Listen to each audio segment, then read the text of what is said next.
नमस्कार दोस्तों, मैं डॉक्टर आके शर्मा। दोस्तों, हमने जो पैथोलॉजी की जो क्लासेस चल रही थी दोस्तों हमारी, उसके अंदर कुछ रिमेनिंग पार्ट था दोस्तों। इससे पहले हमने लगभग ये यहाँ तक कंप्लीट किया था दोस्तों। 583 क्वेश्चंस तक अपन ने कंप्लीट कर लिया था, ठीक है। अब जो आगे नेक्स्ट क्वेश्चन कुछ बचे थे, हमने जैसे 26 को बोला था कि हम जो नेक्स्ट जो अपने क्वेश्चंस होंगे कुछ 30 क्वेश्चंस नेक्स्ट रह गए थे, वो हम अगली क्लास में कर लेंगे दोस्तों। तो ये आज यहाँ पे आज हम 27 जो नवंबर है उसको हम क्लासेस को कंप्लीट करने वाले हैं, क्योंकि काफ़ी क्वेश्चंस हमने कवर किए हैं। इससे ज़्यादा क्वेश्चंस तो फिर क्या टाइम बहुत ज़्यादा लग जाता है। अपने इंपॉर्टेंट जितने क्वेश्चन हो सकते थे अपने एग्जाम पॉइंट ऑफ व्यू से उतने हमने लेने की कोशिश की। तो दोस्तों यहाँ पे पहला क्वेश्चन है, increase susceptibility to breast cancer is likely to be associated with mutation in following gene. अब ये जो ब्रेस्ट कैंसर होता है दोस्तों, उसके लिए किस जो म्यूटेशन होता है, किस जीन के अंदर म्यूटेशन होता है, वो ससेप्टेबिलिटी बढ़ जाती है अगर उसके अंदर म्यूटेशन होता है। तो यहाँ पे ब्रेका फर्स्ट और ब्रेका सेकंड दो जीन होते हैं। एक तो ब्रेका फर्स्ट और ब्रेका सेकंड, ये क्या ट्यूमर सप्रेसर जीन होते हैं। ये जो अपना डीएनए होता है उसको रिपेयर करने में हेल्प करते हैं और प्रिवेंट करते हैं सेल ग्रोथ को ज़्यादा बढ़ने से, ठीक है। और म्यूटेशन इन जीन्स में अगर होता है तो इंक्रीज रिस्क ऑफ कैंसर बढ़ जाता है, जैसे इंक्लूडिंग जैसे ब्रेस्ट हो सकता है, ओवरी, पेंक्रियाज, इन्हीं में, और प्रोस्टेट कैंसर, इन सभी के अंदर इसके अगर ये होता है तो इसकी इंक्रीज रिस्क हो जाता है। जेनेटिक टेस्टिंग अगर इसकी आइडेंटिफाई करते हैं, इसकी म्यूटेशन के द्वारा इसको जेनेटिकली आइडेंटिफाई किया जाता है।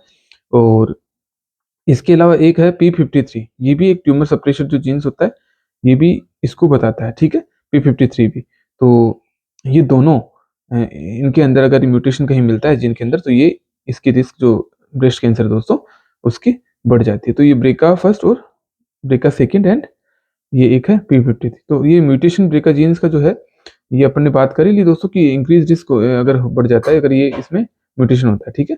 अब ह्यूमंस के अंदर तो क्या ब्रेस्ट, ओवरियन और जो सर्वाइकल और यूट्राइन, जो पेंक्रेटिक और मेलेनोमा ऐसे कैंसर मिलते हैं। और अगर मेन होता है तो उसमें भी ब्रेस्ट कैंसर, पेंक्रेटिक और प्रोस्टेट कैंसर होने के चांसेस बढ़ जाते हैं, ठीक है। ये पॉजिटिव अगर रिजल्ट होता है इसका, तो वहाँ पे कोई गारंटी तो नहीं है, लेकिन फिर भी ये रिस्क को बढ़ा देता है। अगर ऐसा नहीं है कि अगर पॉजिटिव आता है तो रिपोर्ट में कि वो कैंसरस होगा, लेकिन ये कन्फर्मेशन आगे कर सकते हैं रिपोर्ट्स के दौरान, लेकिन ये रिस्क बढ़ जाती है इससे, ठीक है। यहाँ रिस्क पूछा है दोस्तों, ठीक है। इंक्रीज ससेप्टिबिलिटी कि इंक्रीज जो ससेप्टिबिलिटी वो बढ़ जाती है इसके लिए। Next, sure sign of malignancy. अब मेलिग्नेंसी के लिए श्योर साइन क्या है कि भाई ये मेलिग्नेंसी ही है, कोई भी कैंसरस कंडीशन। तो यहाँ मेटास्टेसिस अगर किसी भी कंडीशन में मिलता है, किसी भी जो डिजीज के अंदर मेटास्टेसिस अगर मिलेगा, तो उसका ये श्योर साइन होता है कि वहाँ मेलिग्नेंसी प्रेजेंट है ही है, ठीक है। तो यहाँ मेटास्टेसिस को ले जाए। Which one of the following is not used as a tumour marker in testicular tumour. अब ये टेस्टिकुलर जो ट्यूमर होता है उसके अंदर किसको यूज नहीं किया जाता, ठीक है। तो यहाँ पे जो CEA है दोस्तों, CEA है, इसको मुख्य रूप से लिया जाता है। CEA ये अपन ओवरियन कैंसर के लिए होता है दोस्तों, ठीक है। ये जो टेस्टिकुलर ट्यूमर होता है उसके लिए नहीं होता, ठीक है। ठीक है दोस्तों। नेक्स्ट मेजर, ये AFP जो होता है ये ब्रेन ट्यूमर होता है, उसको मुख्य रूप से, जैसे ये जो ALP होता है, ये AFP होता है, ये मुख्य रूप से जो लीवर और बोन जो कैंसर होता है उनको मुख्य रूप से बताता है, लीवर और बोन। और इसमें भी बताता है, टेस्टिकुलर ट्यूमर में भी बताता है। ये LDH होता है, लैक्टेट डिहाइड्रोजिनेज, और ये SCG, ह्यूमन कोलोनिक गोनाडोट्रोपिक, ये भी इससे रिलेटेड होता है, ठीक है। ये फुल फॉर्म भी इनकी पता होनी चाहिए दोस्तों, कई बार क्वेश्चन में अपन को ये लिखा होता है पता नहीं होता। Major contribution to cachexia with advance cancer. अभी एडवांस कैंसर के अंदर मेजर जो कंट्रीब्यूशन किसका होता है एडवांस कैंसर, तो ये किसका होता है, ट्यूमर नेक्रोजिंग फैक्टर, TNF, ठीक है। एडवांस कैंसर के अंदर मेजर जो कंट्रीब्यूशन होता है किसी भी व्यक्ति के, जो शारीरिक रूप से वो कमजोर थक जाए यानी बिल्कुल पतला दुबला सा हो जाता है, ये ट्यूमर नेक्रोजिंग फैक्टर ये अगर होता है तो ये कंट्रीब्यूटरी फैक्टर होता है इसके अंदर, ठीक है। केक्सिया विथ एडवांस कैंसर, और उसके अंदर केक्सिया विथ एडवांस कैंसर अगर प्रेजेंट होता है तो वो मेजर कंट्रीब्यूशन के TNF का, ट्यूमर नेक्रोजिंग फैक्टर का, ठीक है।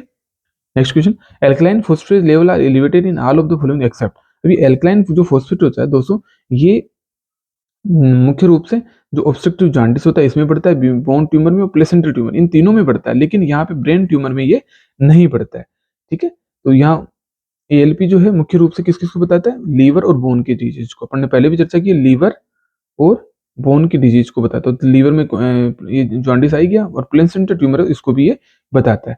जैसे लीवर के अंदर तो हेपेटाइटिस होता है, सिरोसिस होता है, बाइल डक्ट ऑब्स्ट्रक्शन होता है, लीवर कैंसर होता है, मेटास्टेसिस होता है। और बोन के अंदर जैसे पजेट डिजीज, ओस्टियोमलेशिया, रिकेट्स, ये है ना, मेटास्टेसिस, हीलिंग फ्रैक्चर होता है। तो कुछ फिजियोलॉजिकल कंडीशन जैसे नॉर्मल बोन ग्रोथ हो सकती है चिल्ड्रंस के अंदर, उसके अंदर भी बढ़ सकता है। जैसे क्रोनिक किडनी डिजीज होती है, कुछ हाइपर पैराथायरॉइडिज्म होता है, हॉजकिंस लिम्फोमा होता है, सर्टेन इन्फेक्शन होते हैं, मेडिकेशन होते हैं, उनके अंदर ये बढ़ने के चांसेस होते हैं। ठीक है दोस्तों। Next, basal cell carcinoma commonly spread by. अब ये बेसल सेल कार्सिनोमा होता है वो कॉमनली स्प्रेड कैसे होता है? जो बेसल सेल जो स्किन डिजीज में मुख्य रूप से होता है, ये डायरेक्ट इसका एक्सटेंशन होता है, ना कि कोई लिम्फेटिक ना ही हेमेटोजेनस होता है। ये इसका डायरेक्ट एक्सटेंशन होता है कि जहां है उससे ज्यादा बढ़ता जाता है धीरे धीरे चारों तरफ। ठीक है, डायरेक्ट एक्सटेंशन होता है इसका। डिस्केरेटोसिस, डिस्केरेटोसिस क्या है दोस्तों? डिस्केरेटोसिस है एक स्पेसिफिक टर्म में एबनॉर्मल और प्रीमेच्योर केराटिनाइजेशन के लिए यूज की जाती है किसी भी इंडिविजुअल सेल के अंदर, जैसे एपिडर्मिस हो सकती है या नॉर्मल स्किन के अंदर जो केराटिन लेयर होती है उसके अंदर। ठीक है, keratosis is generally termed growth of keratin on the skin and mucous membrane. The process of premature keratinization और जिसको keratosis बोलते हैं, is a key feature of histologically certain specific condition like जिसे ड्राइड एक डिजीज होती है जिसे keratosis फोलिकुलरिस बोलते हैं उसको। ठीक है, एक एक्टिनिक केराटोसिस होता है, एक स्क्वेमस सेल कार्सिनोमा होता है, ऐसे इनके अंदर ये बढ़ जाता है। ठीक है, नेक्स्ट क्वेश्चन लेंगे दोस्तों, ये प्रीमेच्योर क्रेटिनाइजेशन। ठीक है, alpha fetoprotein is genetically structurally related. अब ये किससे रिलेटेड? अल्फा फिटोप्रोटीन अपने बात की किससे रिलेटेड होता है स्ट्रक्चर जेनेटिकली? तो ये एल्बुमिन से रिलेटेड होता है दोस्तों। ठीक है, अब एक होता है tumour marker of endodermal sinus tumour is alpha fetoprotein. AF is raised in yolk cell tumour, teratoma जो एंडोडर्मल साइनस ट्यूमर और सिरोसिस के अंदर ये बढ़ जाता है। अभी अल्फा फिटोप्रोटीन और एल्बुमिन के जेनेटिकली स्ट्रक्चरली रिलेटेड, ये दोनों ही एंसेस्ट्रल जो जीन होता है उनसे इवोल्व होते हैं और लोकेटेड सेम क्रोमोसोम पे लोकेटेड होता है। They are the part of some genes family and same gene family की पार्ट होते हैं। सिमिलर स्ट्रक्चर होती है और डिफरेंट फंक्शंस एंड इसके एक्सप्रेशन होते हैं, बट फंक्शन अलग अलग होते हैं इनके। ठीक है, लोकेशन सेम जगह होती है क्रोमोसोम। ठीक है, नेक्स्ट ग्लीसेंस क्लासिफिकेशन यूज फॉर। अभी ग्लीसेंस क्लासिफिकेशन जो कार्सिनोमा जो प्रोस्टेट होता है दोस्तों, इसके अंदर इसका यूज किया जाता है ग्लीसेंस क्लासिफिकेशन कार्सिनोमा प्रोस्टेट के लिए। The tumour suppressor gene p53 is cell arrested. अब ये p50 जो ट्यूमर सप्रेसर होता है, अपने बात किया दोस्तों, p53 ट्यूमर सप्रेसर होता है, ये किस सेल साइकिल को कहाँ रोक देता है? तो ये जीवन और एस फेज होते हैं, इसके मध्य में आकर के उसकी सेल जो ग्रोथ है उसको अरेस्ट करता है। ठीक है, जीवन और एस जो अपन ने जस्ट अपने कुछ टाइम पहले बात की थी, इससे जब सब अपन ने शुरुआत, ये देखो ये 583 ये सेल साइकिल होती है। Cell cycle G0 G1 S फिर G2 प्राइम, ये साइकिल है। तो इसके अंदर जीवन और एस के बीच का जो पार्ट होता है उसको ये अरेस्ट कर देता है, उसके रोक देता है। ठीक है, most common carcinoma in India. अभी जो इंडिया है उसके अंदर सबसे मोस्ट कॉमन कार्सिनोमा कौन सा? ओरल कैविटी का सबसे मोस्ट कॉमन कैंसर इंडिया में पाया जाता है। ब्रेका फर्स्ट जीन इज लोकेटेड। अभी ब्रेका फर्स्ट जो जीन है ये कहाँ लोकेटेड होता है? ये होता है क्रोमोसोम 17 के ऊपर। ठीक है, और ये 17 में भी कहा लॉन्ग आर्म जो क्रोमोसोम होती है, लॉन्ग आर्म, इसकी लॉन्ग आर्म पर। ठीक है, ये भी कई बार क्वेश्चन पूछे, लॉन्ग आर्म ऑफ 17 क्रोमोसोम। ठीक है, ऐसे ये क्वेश्चन कई बार बन जाता है दोस्तों। ठीक है, नेक्स्ट MIC2 मार्कर ऑफ। अभी MIC एक मार्कर होता है, ये किसका मार्कर होता है? ये इविंग सार्कोमा का मार्कर होता है दोस्तों।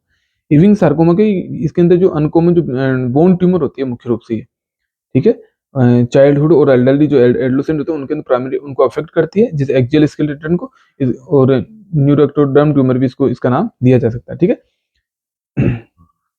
ठीक है दोस्तों। नेक्स्ट, ये सोमन बॉडीज होती है, may be seen in all of the following accept. ये सोमन बॉडीज होती है, ये फोलिकुलर कार्सिनो थायराइड के अंदर नहीं होती। फोलिकुलर कार्सिनो थायराइड ये पेपिलरी कार्सिनो थायराइड और मेनिंजियोमा और सीरस सिस्टिक एडेनोकार्सिनोमा के अंदर, ओवरी के अंदर ये प्रेजेंट इसके अंदर दिखाई देती है, लेकिन इसमें फोलिकुलर कार्सिनो थायराइड के अंदर नहीं होती है। बस इतना सा याद रखना है दोस्तों।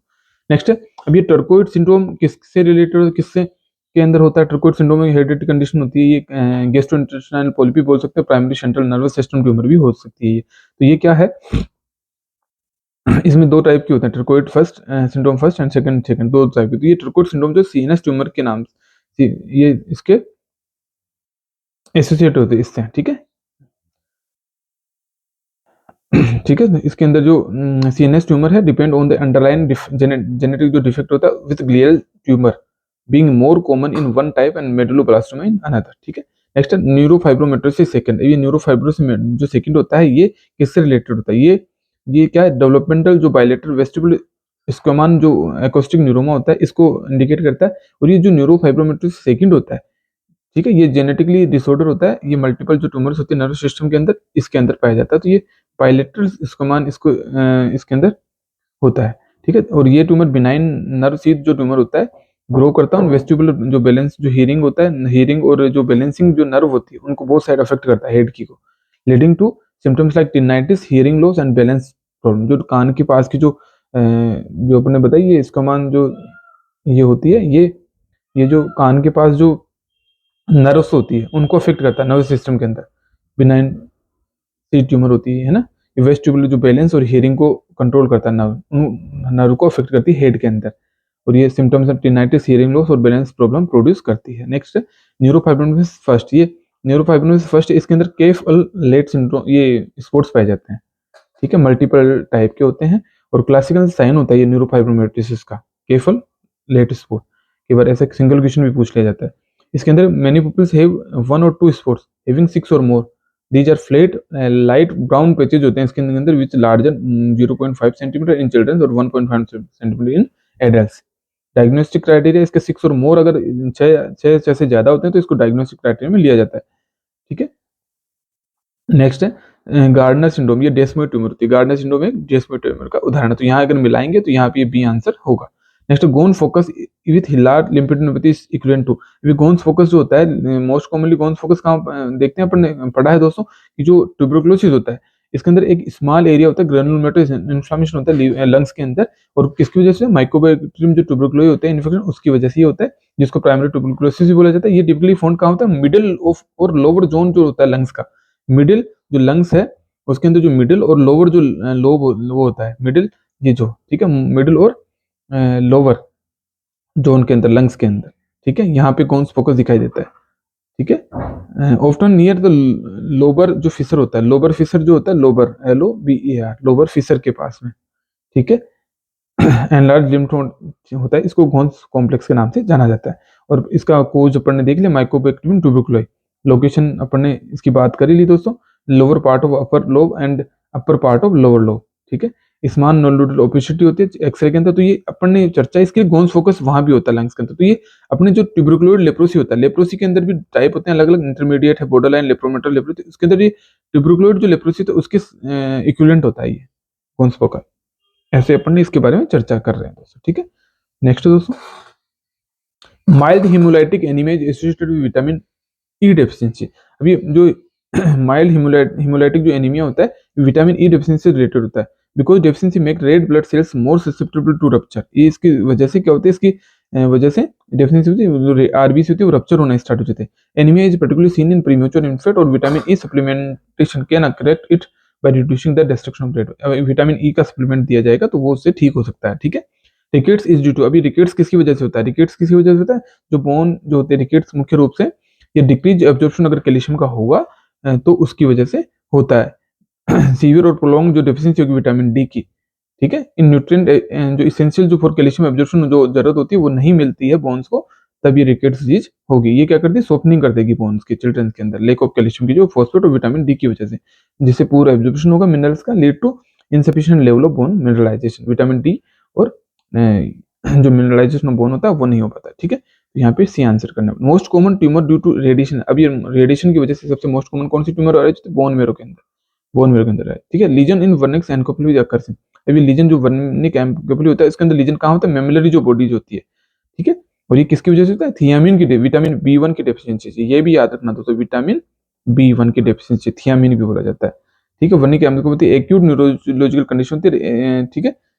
इसके अंदर ब्रेन डैमेज होता है, ठीक है। Thiamine is vital cofactor for the enzyme involve in the brain energy metabolism, ठीक है।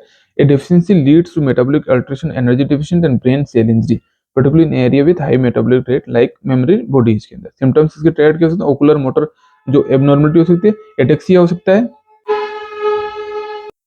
अनस्टेडी गेट हो सकता है, और इसके अलावा कंफ्यूजन और अल्टर्ड कॉन्शियसनेस भी हो सकती है इसके अंदर, ठीक है। Example for radiation induced cancer, अब ये इसमें से कौन सा एग्जांपल है रेडिएशन इंड्यूस्ड कैंसर का, तो यहाँ पेपिलरी कार्सिनोमा ऑफ थायराइड इसका उदाहरण है दोस्तों, ठीक है। नेक्स्ट है retinoblastoma is most commonly similar to, अभी रेटिनोब्लास्टोमा जो मोस्ट कॉमनली किसके उदाहरण समान है, ठीक है, इसके न्यूरोब्लास्टोमा के जैसे समान ही होती है, ठीक है। रेटिनोब्लास्टोमा न्यूरोब्लास्टोमा दोनों सिमिलर होती है, बहुत जैसे एम्ब्रियोनल ट्यूमर होती है, ये चिल्ड्रंस को अफेक्ट करती है, और डेवलप होती ये जो डेवलपिंग सेल्स होती है वहां से अराइज होती है, ठीक है। इनकी सेम होती है ये मोस्ट, ठीक है। म्यूटेशन कहाँ होता है, RB फर्स्ट एंड TP53 जो जीन्स होते हैं उनके अंदर म्यूटेशन की वजह से होता है। कॉमन ट्यूमर इन्फेंसी, अभी जो सबसे कॉमन ट्यूमर कौन सी, haemangioma is most common tumour of infancy, ठीक है। हेमेंजियोमा मोस्ट कॉमन ट्यूमर होती है। एथेरोस्क्लेरोसिस कॉमनली अफेक्ट, अभी एथेरोस्क्लेरोसिस कॉमनली किसको अफेक्ट करता है? लेफ्ट एंटीरियर डिसेंडिंग आर्टरी को, ठीक है, जो प्रोक्सिमल सेगमेंट होता है लेफ्ट कोरोनरी, जो आप ये इसको क्या, लेफ्ट एंटीरियर डिसेंडिंग आर्टरी, इसको एक नाम होता है विडो मेकर, ऐसे VIDOMAKER, इसके नाम से भी जाना है, VIWDOW, ठीक है, विडो मेकर के नाम से भी जाना जाता है artery, because it complete blockage can cause fatal heart attack. अगर इसका कंप्लीट अगर क्लोज हो जाती है तो ये हार्ट अटैक आएगा। It supplies a large portion of the heart muscles with oxygenated blood, जो लार्ज पार्ट होता है ये मुख्य रूप से उसको सप्लाई करती है हार्ट के को। Atherosclerotic plaque tends to form a specific area the arterial system with clear predilection for certain vessels and location within the vessels. अब इसमें लेफ्ट एंटीरियर डिसेंडिंग आर्टरी होती है, राइट कोरोनरी आर्टरी होती है, left circumference होती है, left anterior main जो stem जो आर्टरी होती है, ठीक है, ये प्रेजेंट होती है।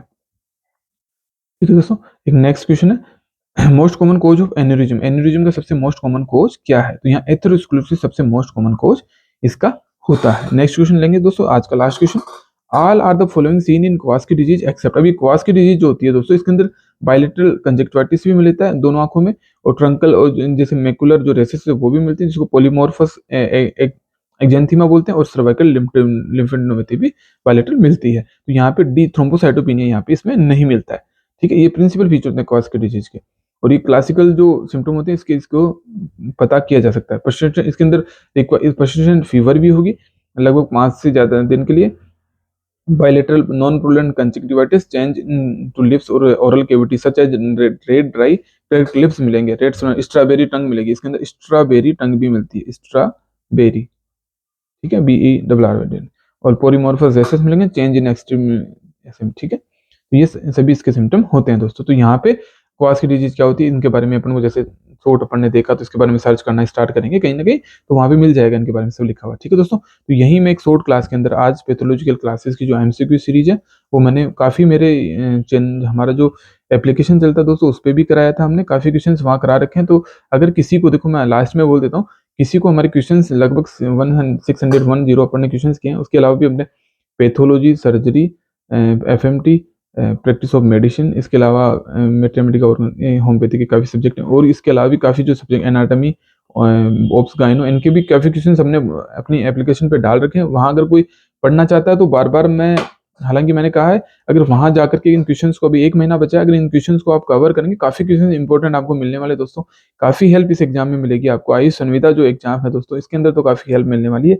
तो आप वहां से उनको पढ़ेंगे, वहां आप न्यू एजुकेशन जो है, या फिर मेरे को आप मेरे जो व्हाट्सअप है इस पे आप मेरे को हाय लिख दें, कुछ भी लिख देंगे, तो भी मैं आपसे संपर्क करने की कोशिश करूंगा, जिससे कि आपको इसमें हेल्प मिल सके कि आपको कहाँ से वो क्वेश्चंस लेने हैं, हम हेल्प कर देंगे दोस्तों आपकी, ठीक है। काफी लोग वीडियो देखते हैं लेकिन वो लिख लेते हैं, लिखना से मतलब नहीं है दोस्तों, काफी क्वेश्चंस और भी रह गए हैं आपके, मैंने काफी ज्यादा यूट्यूब पे नहीं करा है, लेकिन काफी क्वेश्चन अभी बचे हुए हैं, वो भी आपको कर लेने चाहिए। काफी सब्जेक्ट है दोस्तों, ये ICMO के अंदर कम से कम 12 सब्जेक्ट तो अलाइड की सब्जेक्ट है, इसके अलावा भी अदर सब्जेक्ट है, उनके भी हमने काफी अच्छा हमने मैटर की बुक फॉर्म में दिया है, ठीक है दोस्तों। 1 महीना है, इसको आप जी जान से तैयारी कर लें, जिससे आपका सिलेक्शन हो इस एग्जाम में, और हमें यही उम्मीद है कि जो भी हमारे विद्यार्थी पढ़ रहे होंगे हमारे से, उनका सिलेक्शन सभी का हो, बस यही हमारी उम्मीद है, ठीक है दोस्तों। धन्यवाद दोस्तों, मैं यही आज पैथोलॉजी क्लासेस को फिनिश करता हूँ, धन्यवाद दोस्तों।